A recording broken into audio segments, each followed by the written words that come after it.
తపస్కాల ధ్యానమాలిక 7వ రోజు గురువారము ధ్యానాంశము ఒలివేతుతోపులో యూదుల ప్రవేశము. యేసు సన్మనస్కుచేత ఊరట పొందిలేచి అపోస్తుల యొద్దకు పోయి, లెండి, ఇప్పటివరకు నిద్రించినది చాలును. మనుష్యకుమారుడనైన నన్ను పట్టుకొనుటకు ఫరిజేయులు బంట్రోతులు, సేవకులు అందరు వచ్చే సమయము దగ్గరించినది. వారు సమీపముననేయున్నారు. సమయము కూడా వచ్చినది. నన్ను అప్పగించేవాడు కూడా సమీపములోనేయున్నాడు అని శిష్యులతో చెప్పియున్నారు. అదే విధముగా నీతోనూ చెప్పుచున్నారు. ఏమని ఈ లోక సుఖసంతోషాలలో మునిగెనవరకు చాలు, ఇకనైన జాగ్రత్తపడమని నీకు నాకు మనందరికీ చెప్పుచున్నారు. ఇదే అనుకూల సమయము. ఇప్పుడైన తపో ఉపవాసములతో ధ్యానించుము. ఈ 40 దినములు తిరుసభ ఇందుకొరకే నిర్ణయించినది. ఇప్పుడైన సంపూర్ణ ఆత్మతో, పూర్ణ మనస్సుతో, పూర్ణ విశ్వాసముతో దేవుని దరిజేరండి అని శ్రీసభ కూడా మనల హెచ్చరించుచున్నది. నిత్యభాగ్యమునకు ముందు ఈ లోకసుఖములు ఎందునకు పనికిరావనుట నిశ్చయమని తెలిసికొనుము. కావున నిన్ను నీవు నీ జీవమును కాపాడకొనవలయునన్న అవసరమైన కార్యములకు తప్ప ఇతర సుఖసంపదలకే ప్రాకులాడవలదు. మన శరీర సంతోషము, లోకకీర్తి, అధికారము మొదలైన వాటికే ప్రాకులాడక దేవుడిచ్చినంతతోనే తృప్తిపడి యుండుము. నిగ్రహముచేత మన శరీరముల బరచుకొని ఈ లోకసుఖములను వదలివేయాలకాన మేల్కొనుములేదు. మేముంటాము నీ అండన అని ఫరిజేయులు ప్రవేశించారు యూద ఇంటిలోనికి. వారిని జూచి యూదా ఎంత చల్లటి మాట చెప్పారు. ఈ మాట ఎవరంటారా అని ఎదురుచూస్తున్నా పలుకరించాలే కాని ఏమైనా చేస్తాను. ఆ విధముగా పరిజేయులతో మాటలాడి చివరకు 30 వెండి కాసులకు తన గురువును వారికి పట్టియిచ్చుటకు అంగీకరించెను. ఎట్లా పట్టివ్వాలి? ప్రేమకు, స్నేహానికి సంకేతమైన ముద్దుతో గురువును శత్రువులకు పెట్టియిచ్చుచున్నాడు. యేసు శ్రమల కాలము ఈ యూదాతో ఆరంభమైనది. గురుద్రోహి అయిన యేసుకోరి ఎంపిక చేసుకున్న 12లో యూదా ఇస్కారియోతు ఒక శిష్యుడు. ఇస్కారియోత్ అనే పదానికి విప్లవకారుడు అని అర్థము.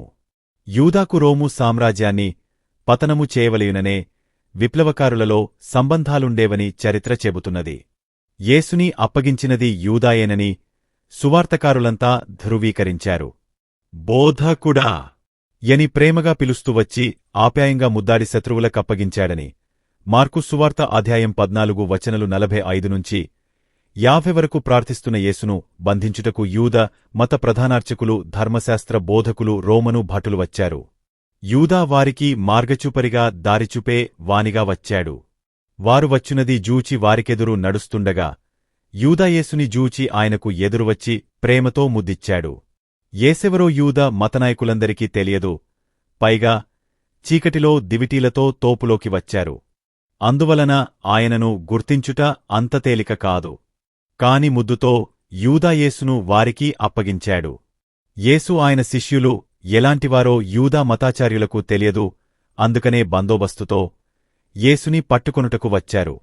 యేసు, ఆయన శిష్యులు కూడా తీవ్రవాదులని ఊహించి మంది మార్బలముతో వచ్చారు. తన శిష్యులలో ఒకడు తనని అప్పగస్తాడని యేసుకు తెలుసు. లోక రక్షణార్థం మరణించక తప్పదని, అదే దైవ సంకల్పం అని తెలుసు. ద్రోహానికి పాల్పడేవాడు శాపగ్రస్తుడవుతాడని ఆయన ముందే హెచ్చరించియున్నారు కూడా. మానవ పుత్రుణ్ణి గురించి వ్రాసిన ప్రకారమే అతడు చనిపోతాడు. కాని ఎవరైతే యేసుని అప్పగస్తాడో వానికి శిక్ష తప్పదు. యూదా 12 శిష్యులలో ఒకడని తెలుసుకున్నాము కదా. యేసు చేసిన అద్భుతములు, చెప్పిన ప్రసంగాలకు కూడా యూదా ప్రత్యక్ష సాక్షి. యేసు అతనిపై అమిత ప్రేమ చూపియున్నారు. అటులైన యూదా ఇంత ఘోరము ఎందుకు చేశాడు? ఆరంభములో యూదా చాలా మంచివాడు, మంచి గుణములు కూడా కలవాడు. అందువలననే యేసు అతనిని శిష్యునిగా ఎన్నుకొనియున్నారు. అయినప్పటికీ వానికి ఒక చెడ్డ గుణమున్నది. అదేమనగా లౌకిక ధనము మీద ఆశ ఎక్కువ. ఆ చెడ్డ గుణమును త్రోసివేయుటకు వాడు ప్రయత్నించలేదు. దానిని హృదయములో నుండి తొలగించుకోలేదు. సరికదా చిన్న చిన్న దొంగతనములు కూడా చేయుచుండెడివాడు. యేసుకు ధర్మముగా ఇవ్వబడిన రూకల సంచివాని యొద్ద ఉండెను. ఆ దుర్గుణము కాలము గడిచిన కొలది వానిలో వ్రేళ్లుని బాగా చెట్టయ్యెను. తత్ఫలితముగనే వాడు యేసును 30 వెండికాసులకు శత్రువులకు పట్టి ఇచ్చెను. కాన సోదరీ సోదరులారా, యూదా ద్రోహము జూచి భయపడుము. మనలోని చెడుగుణముల నణచి జయించుట వలన మనము మోక్షమునకు ప్రాప్తులము కావాలా. ఒకనికి సోమరితనము, ఇంకొకనికి కామము, మరియొకనికి పగ అనే చెడు గుణములుండవచ్చు. వీటిలో ఏ దుర్గుణము నీకున్నదో ఆలోచించుము. కనుగొని దానిని జయింపుము, లేదేని అది దివముల పేరిట పెరిగి పెద్దదే నిన్ను చావైన పాపమునకు లోను కావించును. కాన హెచ్చరికతో యుండుము. నీకున్న చెడుగుణము నిగ్రహింప సర్వవిధములా ప్రయాసపడుము. యూదా ఎచ్చట మనుష్యులు మోసగించినట్లే దేవునిని కూడా మోసగించినది చూస్తున్నారు కదా. శిష్యుడిని యుండియు గురువును పట్టి ఇచ్చాడు. జూదాసుని పాపముసునకు బట్టబయలుగా కన్నడుచున్నది. అందువలన మనము అసహించుకుంటాము, అతనిని దోషించుతాము. యూదా ఎలా అయితే కపటబుద్ధిలో ప్రవర్తించాడో మనము కూడా అదే మాదిరిగా ప్రవర్తిస్తున్నామా లేదా ఒకసారి ప్రశ్నించుకునండి. కనపడకుండా లోలోన మనమెన్నియో పాపములు చేయుచున్నాము. దేవుని ఎదుటనే అనేక పాపములు చేయుచున్నాము. పైకి పుణ్యాత్ములుగా ఉండుటకు ప్రయత్నిస్తాము. కపటము దేవుని దృష్టిలో అతినిచమైన పాపము. యేసు ఫరిజేయులతో మీరు సున్నము పూయబడిన సమాధులకు సమానులన్నారు. యేసు యూదా దుష్టబుద్ధికి కోపించుక వానితో నెమ్మదిగా మాట్లాడినారు. యూదా మనసు మార్చుకొనుటకు అవకాశము కూడా ఇచ్చారు. పుణ్యమార్గములో నడువమని యేసు ఎన్నోసార్లు మనకు చెప్పియున్నారు. ఇదియే నీకు మంచి అవకాశము. శాపగ్రస్తుడైన యూదా గురుద్రోహిగా రక్షణ చరిత్రలో మిగిలిపోయాడు. ఇందుకు యూదాకు వచ్చిన బహుమానం కేవలం 30 వెండికాసులు మాత్రం. నాడు 30 వెండికాసులు ఒక బానిస ఖరీదు. దుష్టశక్తికి బానిసైన యూదా ఖరీదు కూడా ఆ 30 వెండికాసులే. యూదా తప్పు వెంటనే తెలుసుకుని నిర్దోషిని అప్పగించి అపరాధం చేశానన్నాడు. నీతో మాకు ఏమి పని పొమ్మన్నారు.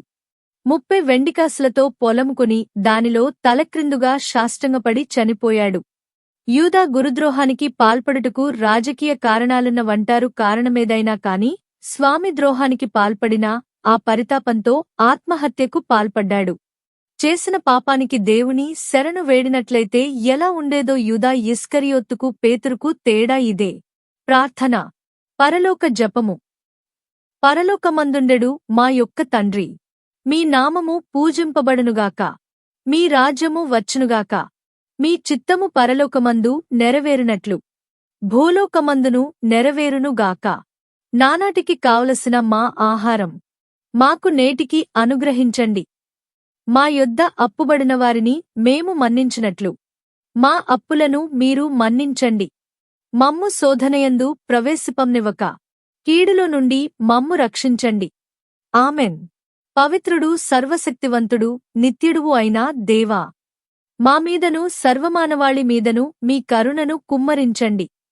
పవిత్రుడు, సర్వశక్తివంతుడు, నిత్యుడవు అయిన దేవా, మామీదను సర్వమానవాళి మీదను మీ కరుణను కుమ్మరించండి. పవిత్రుడు, సర్వశక్తివంతుడు, నిత్యుడవు అయిన దేవా, మామీదను సర్వమానవాళి మీదను మీ కరుణను కుమ్మరించండి.